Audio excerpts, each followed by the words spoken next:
আজকে আমি পাবদা দিয়ে একটু ভিন্ন রকম মাছ ভুনা করেছি, পাবদা ভুনা। আমরা সাধারণত পাবদাটা ভেজে নর্মালি পেঁয়াজ দিয়ে ভুনা করি বা টমেটো দিয়ে ভুনা করে খাই।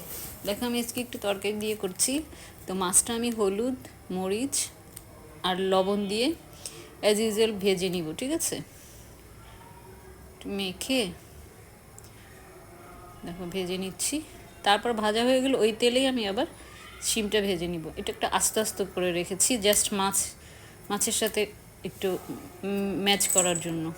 তো দেখো ওই তেলে আবার একটু তেল দিয়ে টমেটো পিউরি, পেঁয়াজ, কাঁচামরিচ দিয়ে একটু ভেজে নিলাম। এরপর আমি একে একে সব মশলা দিয়ে দিচ্ছি। মরিচের গুঁড়া দিচ্ছি 2 চামচ, একটু ঝাল করব। হলুদের গুঁড়া দিব একটু 1 চামচের কম, কারণ কালারটা একটু বেশি হলুদ হলে ভালো লাগবে না। আচ্ছা, এখন একটু দিব জিরার পাউডার 1 চামচের মতো।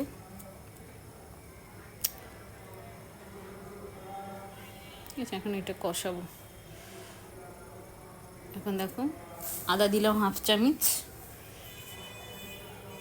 আর রসুন 1 চামচ, ঠিক আছে?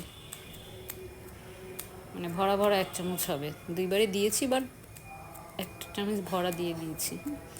তো এখন এটা কষাতে হবে ভালো করে লবণ দিয়ে। আগে লবণ দিয়ে ভেজেছি, এখন একটু কম দিলাম।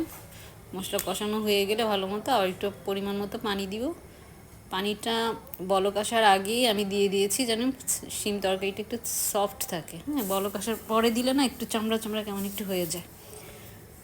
তারপর বলক আসলে বাস ঢেকে দিয়ে নাড়াচাড়া করে তারপরে আবার বাকি সব, যেমন ধনে পাতা, মাছ, এগুলো দিয়ে দিব। শিমটা আগে কিন্তু দিয়ে দিতে হবে, একটু সিদ্ধ হয়ে আসলে, মাছটা তো নরম, একটু সিদ্ধ হয়ে আসলে তারপর আবার মাছটা দিয়ে দিবে। দেখো কালারটা কত সুন্দর এসছে। ঠিক আছে, প্রায় হয়ে আসছে। এখন উঠানোর আগে টমেটো দিতে পারো এর মধ্যে। আমি টমেটো পিউরি দিয়েছি, তুমি টমেটো দিয়ে ধনেপাতা দিয়ে পরিবেশন করতে পারো।